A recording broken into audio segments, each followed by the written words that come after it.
और उसे क्रूस पर चढ़ा दिया। पवित्र शास्त्र में पहले से ही ये सब बातें लिख दी गई थी। धन्य है वे जो मन के दीन है, क्योंकि स्वर्ग का राज्य उन्हीं का है। जाओ और मेरे नाम का सुसमाचार प्रचार करो।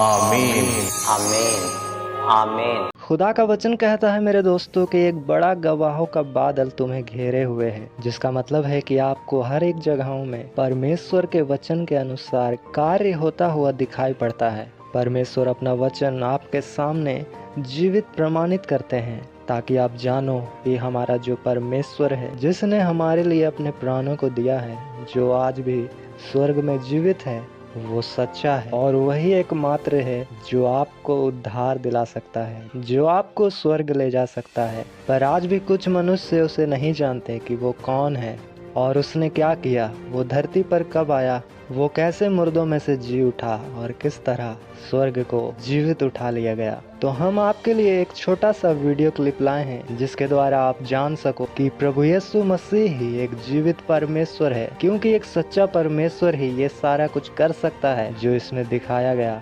अर्थात दुख उठाना और सारी भविष्यद्वक्ताओं के लेखों को पूरा करना और मुर्दों में से तीसरे दिन जी उठना। ये कोई आम इंसान नहीं कर सकता, केवल वही जो सच में परमेश्वर है। तो चलिए मेरे दोस्तों, हम सभी मिलकर परमेश्वर के किए गए कामों को आज फिर से देखकर याद करते हैं।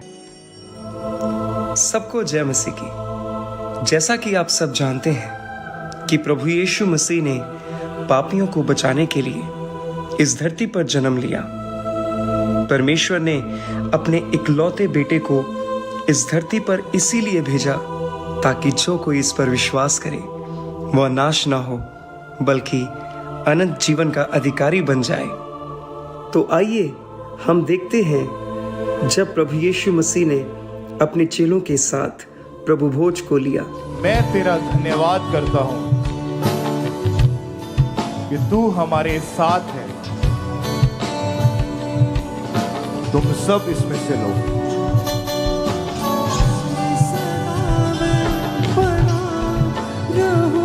और यीशु मसीह जब गतसमनी बाग की ओर अपने चेलों के साथ प्रार्थना करने जाते हैं और वहां पर महायाजक और सैनिकों के द्वारा उन्हें पकड़ लिया जाता है और क्रूस की सजा सुनाई जाती है। खुद को यहूदियों का राजा कहता था, राजा को प्रणाम करो। यहूदियों का राजा। इसे छोड़ दो। कलवरी पहाड़ की ओर। यीशु छोड़ दो। झूठे चमत्कार दिखाकर इसने भीड़ों की यीशु का कोई गुनाह पीछे लगा लिया था। यीशु का कोई गुनाह नहीं है, इसे छोड़ दो, इसने कोई गुनाह नहीं किया। मारो मारो मारो, लोगों को सहारा देने वाला आज बेसहारा हो रहा है। कोई नहीं बचाएगा तुम्हें यहाँ पर। कहता था मेरा बोझ उठाओ, मेरा बोझ हल्का है। मारो उसे और मारो। झूठा खुद को मसीहा बोलता था, परमेश्वर का पुत्र बोलता था, भविष्यवाणी, झूठा भविष्यवक्ता। अब कर भविष्यवाणी। ये शांत करो इनको। ये भविष्यवाणी करता था, अब भविष्यवाणी कर। तेरे को किसने मारा? मार कर भविष्यवाणी। किसने मारा?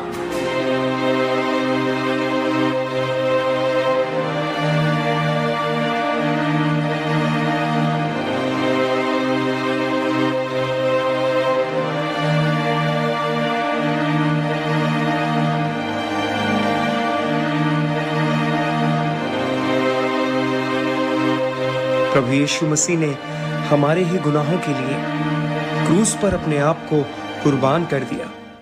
हमारी लानतें, सजाएं, श्रापों और दुखों को उसने अपने ऊपर लाद लिया। वह मारा गया, कब्र में रखा गया और तीसरे दिन अपने कहे अनुसार वो मुर्दों में से जी उठा। जी उठने के बाद प्रभु यीशु मसीह ने अलग अलग जगहों पे अपने चेलों और अन्य लोगों को दर्शन दिया।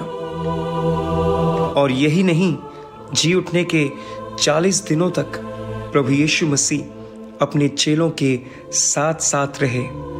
वो अपने चेलों को आज्ञाएं देते थे, शिक्षाएं देते थे, ठीक उसी तरह जैसे वो पहले दिया करते थे। फिर कितने ही लोगों ने प्रभु यीशु मसीह को अपना उद्धारकर्ता कबूल किया और वह सभी प्रभु यीशु मसीह के अनुयायी बन गए। फिर एक दिन प्रभु यीशु मसीह ने जैतून नामक पहाड़ पर लगभग 500 अनुयायियों को दर्शन दिया। वहां मौजूद हर एक जन को प्रभु यीशु मसीह ने अंतिम आज्ञाएं दी। तो आइए हम देखते हैं उन खूबसूरत पलों को जो प्रभु यीशु मसीह ने अपने चेलों और सभी अनुयायियों के साथ बिताए थे।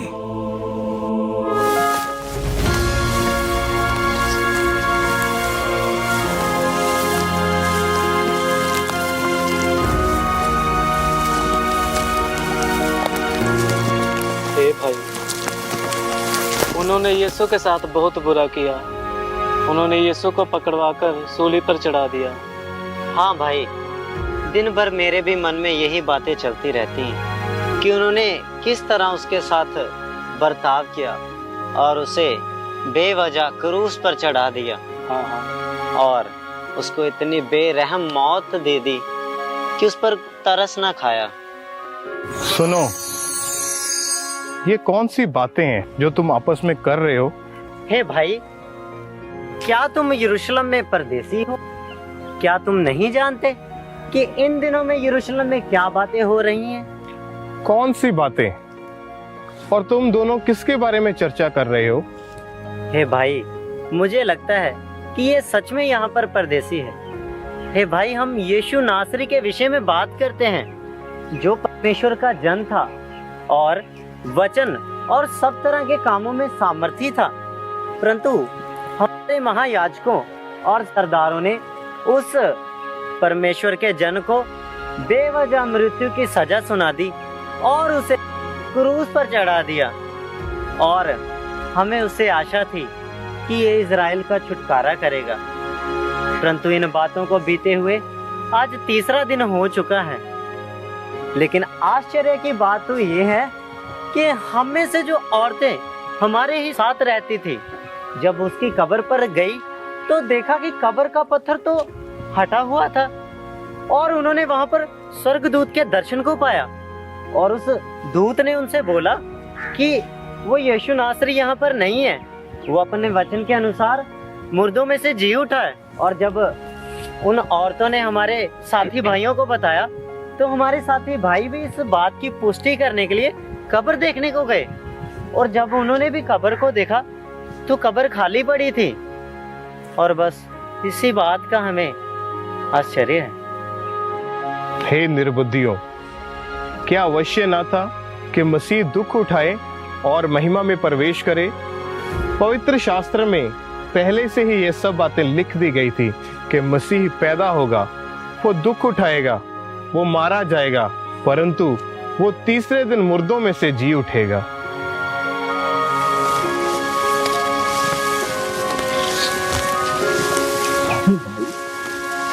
ये व्यक्ति कैसी बातें कर रहे हैं?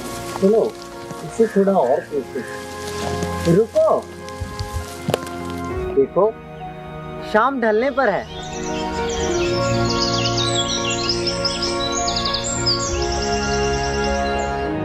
और रात भी होने वाली है। क्या आज यहाँ पर तुम्हें कोई प्रयोजन ना हो तो आप हमारे साथ चल सकते हैं? चलो, मैं तुम्हारे साथ चलता हूँ।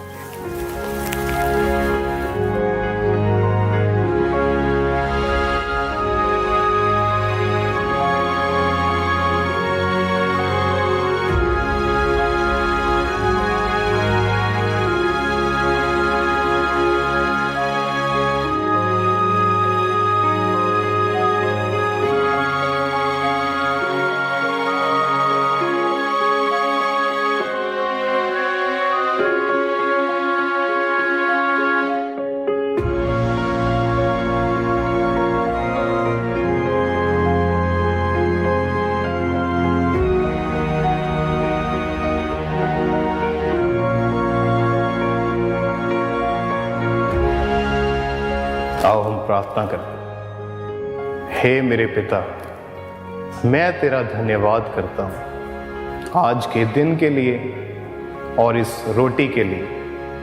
आमीन। आमीन। आमीन। हैं?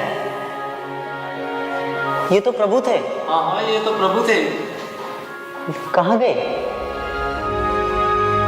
इसका मतलब प्रभु जीवित हैं, किंतु इतनी देर से वो हमारे साथ थे, लेकिन हम उन्हें पहचान क्यों ना पाए? प्रभु जी उठा है, प्रभु जीवित है। चलो चलो बाकी भाइयों के पास चलते हैं यरूशलेम में और उन्हें बताते हैं कि हमारा प्रभु जी उठा है, वो अपने वचन के अनुसार जी उठा है। चलो भाई चलो, हम यरूशलेम में जाते हैं और बाकी भाइयों को बताते हैं प्रभु जी उठा है, हमारा प्रभु जी उठा है।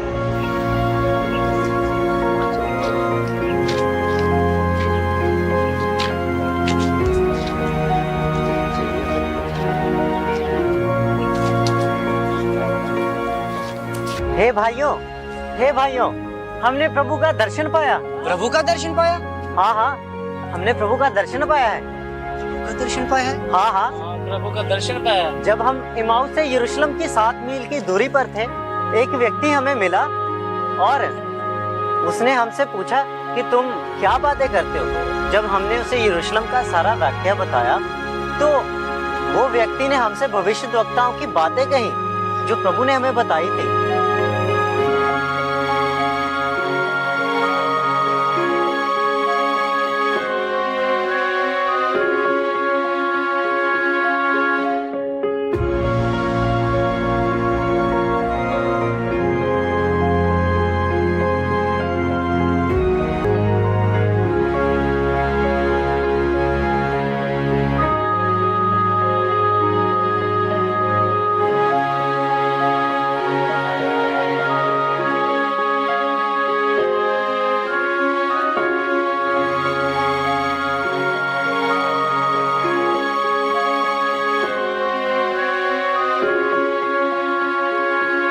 धन्य है वे जो मन के दीन है, क्योंकि स्वर्ग का राज्य उन्हीं का है। जो शोक करते हैं, क्योंकि वे शांति को पाएंगे। धन्य है वे जो नम्र हैं, क्योंकि वे पृथ्वी के अधिकारी होंगे। धन्य है वे जो धर्म के भूखे और प्यासे हैं, क्योंकि वे तृप्त किए जाएंगे। धन्य है वे जो दयावंत हैं, क्योंकि उन पर दया की जाएगी।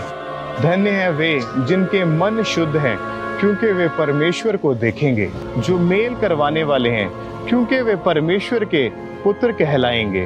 धन्य है वे जो धर्म के कारण सताए जाते हैं, क्योंकि स्वर्ग का राज्य उन्हीं का है। धन्य हो तुम अगर मनुष्य मेरे कारण तुम्हें निंदा दे और तुम्हें सताए और झूठ बोल बोल कर तुम्हारे विरोध में सब प्रकार की बातें कहें। आनंदित और मगन होना, क्योंकि तुम्हारे लिए स्वर्ग में बड़ा फल है। इसीलिए कि उन्होंने उन भविष्यद्वक्ताओं को जो तुमसे पहले थे इसी रीति से सताया था।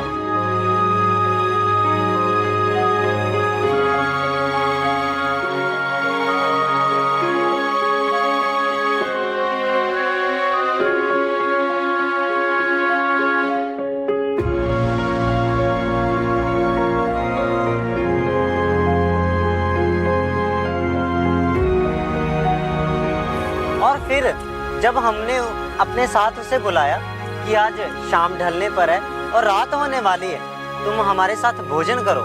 पहले तो हमने उसे नहीं पहचाना, लेकिन जब हम उसके साथ भोजन पर बैठे तब अचानक से हमारी आंखें खुल गई और हमने देखा कि वो प्रभु ही था।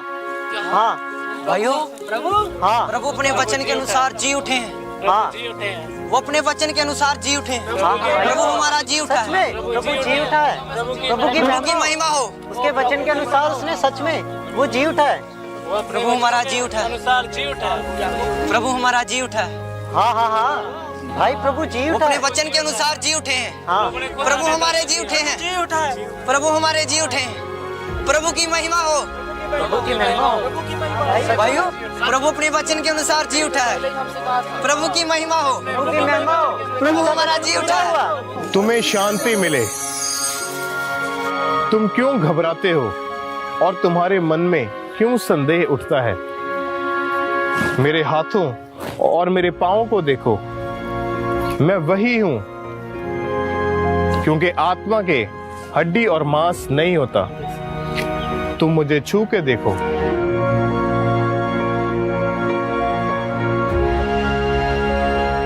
ये तो सच में प्रभु। क्या तुम्हारे पास यहाँ खाने को कुछ है? हाँ प्रभु, हमारे पास मछली है।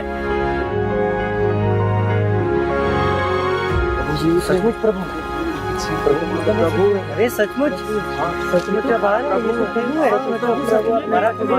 जी उठा, अपने वचन के अनुसार जी उठा है। हमारा प्रभु हमारे जीवित हो चुका है, प्रभु मुर्दों में से जी उठे। ये सब बातें इसलिए हुई क्योंकि अवश्य है मूसा की व्यवस्था और भविष्यद्वक्ताओं के भजनों की पुस्तकों में जो बातें लिखी हैं वो पूरी हों, क्योंकि उसमें लिखा है कि मसीह दुख उठाएगा और तीसरे दिन मरे हुओं में से जी उठेगा और यरूशलेम से लेकर सब जातियों में मन फिराव का और पापों की क्षमा का प्रचार उसी के नाम से किया जाएगा और तुम सब इन बातों के गवाह हो। प्रभु की महिमा, प्रभु की महिमा है, हमारा प्रभु जीवित है। हाँ हाँ, आओ और मेरे साथ चलो। चलो चलो।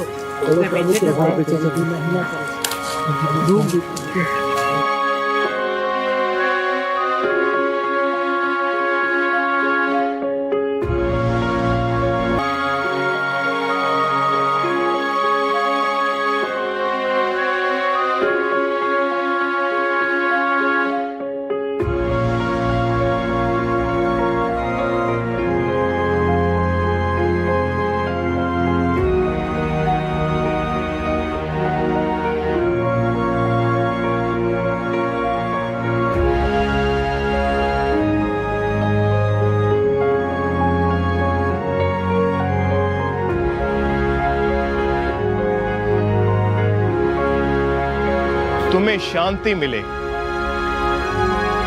पतरस, जब मैंने तुझे सुसमाचार के लिए भेजा था तो क्या किसी चीज की, किसी वस्तु की तुम्हें घटी हुई थी? इसलिए मैं तुमसे कहता हूं कि अपने प्राण के लिए यह चिंता न करना कि हम क्या खाएंगे, क्या पिएंगे, या अपने शरीर के लिए कि हम क्या पहनेंगे।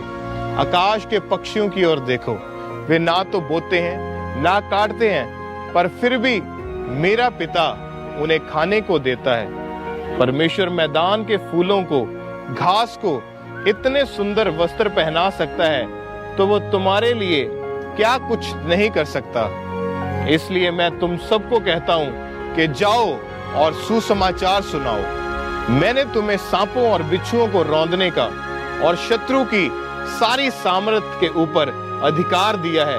तुम्हें किसी वस्तु से कुछ हानि ना होगी।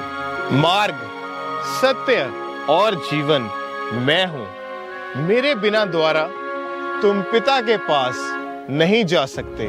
पुनरुत्थान और जीवन मैं हूं। जो कोई मुझ पर विश्वास करेगा, यदि वह मर भी जाए तो भी वह जिएगा।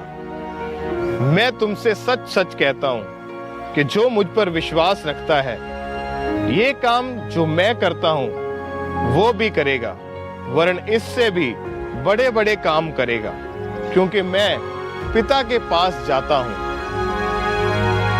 स्वर्ग और पृथ्वी का सारा अधिकार मुझे दिया गया है। इसलिए तुम जाकर सब जातियों को सुसमाचार दो।